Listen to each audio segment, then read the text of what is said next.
കൂട്ടുകാരെ, ഇന്ന് നമുക്ക് ഇഞ്ചി നടാം.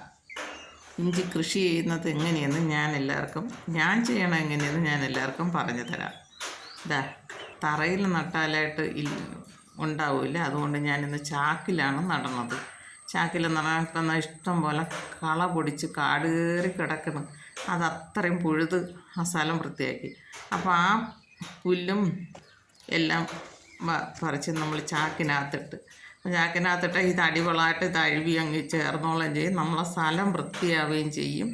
നല്ല വളമാണ് ഇഞ്ചിക്ക്. അങ്ങനെ ഞാൻ കഴിഞ്ഞ പ്രാവശ്യം നട്ടപ്പോഴത്തേക്കാണ് എനിക്ക് നല്ല വിളവ് കിട്ടിയത്. ഇങ്ങനെ പുല്ല് പറിച്ച് വെച്ച ശേഷം ആ ചാക്കിലോട്ട് മണ്ണിട്ട് അമുക്കി വെച്ച് നല്ലപോലെ മണ്ണിട്ട് അമുക്കി വെച്ച് അടുത്ത് അത് കഴിഞ്ഞിട്ടാണ് വളം ഇടുന്നത്. ഇതുപോലെ എല്ലാവരും ചെയ്താൽ എല്ലാവർക്കും നല്ല വിളവ് കിട്ടും. തറയിൽ നട്ടിനൊക്കെ കഴിഞ്ഞ പ്രാവശ്യം കേടായിപ്പോയി. ചാണകപ്പൊടിയും കോഴിവളവും കൂടെ മിക്സ് ചെയ്താണ് വെച്ചേക്കുന്നത്. അതിന് നമ്മൾ ആ മണ്ണിൻ്റെ പുറത്ത് ഈ വളം ഇട്ട് കൊടുത്ത് ഈ പച്ചിലയുടെ പുറത്ത് മണ്ണിട്ട് അത് കഴിഞ്ഞിട്ട് ചാണകപ്പൊടിയും കോഴിവളവും മിക്സ് ചെയ്തത് അതിൻ്റെ മുകളിൽ നിരത്തിയ ശേഷമാണ് ഇനി അടുത്ത് കുറച്ച് മണ്ണും കൂടെ മീതെ ഇടും. കുറച്ച് മണ്ണും കൂടെ അവിടെ വെട്ടി അതിൻ്റെ മീതെ ഇട്ടിട്ട് നമ്മൾ വിത്ത് നടും. വിത്തിട്ടിട്ട് ഇതുപോലെ അതിൻ്റെ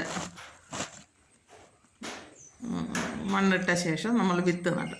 ഒരു ചാക്കിൽ 4 എണ്ണം, വലിയ വിത്താണെങ്കിൽ 4 വിത്ത് നടും, ചെറുതാണെങ്കിൽ 5 വിത്തുമാണ് ഒരു ചാക്കിൽ വെച്ചത്. അങ്ങനെ ഞാൻ 8 ചാക്കിലാണ് നിറച്ച് നട്ടത്.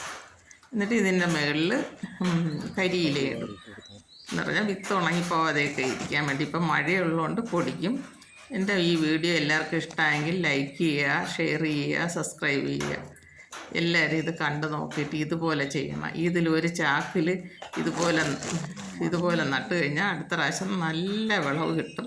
എല്ലാവരും ഇതുപോലെയൊക്കെ ഒന്ന് ശ്രമിച്ചു. വലിയ പാടില്ല, കള പൊടിച്ച് കിടക്കുന്നത് എന്നെ പറിച്ച് ചാക്കിനകത്താക്കിയിട്ട് കുറച്ച് മണ്ണും കുറച്ച് വളവും കൂടെ ഇട്ട് കൊടുത്താൽ മതി. എന്നിട്ട് അതിൻ്റെ മുകളിൽ കരിയില തൂത്തുവാരി ഞാൻ അപ്പോഴപ്പോഴും തൂക്കണ കരിയില എല്ലാം കൂടെ വാരി ചാക്കിൽ വെച്ചിരുന്നു. അതാണ് ഇതിൻ്റെ മുകളിൽ വെച്ച് കൊടുക്കുന്നത്.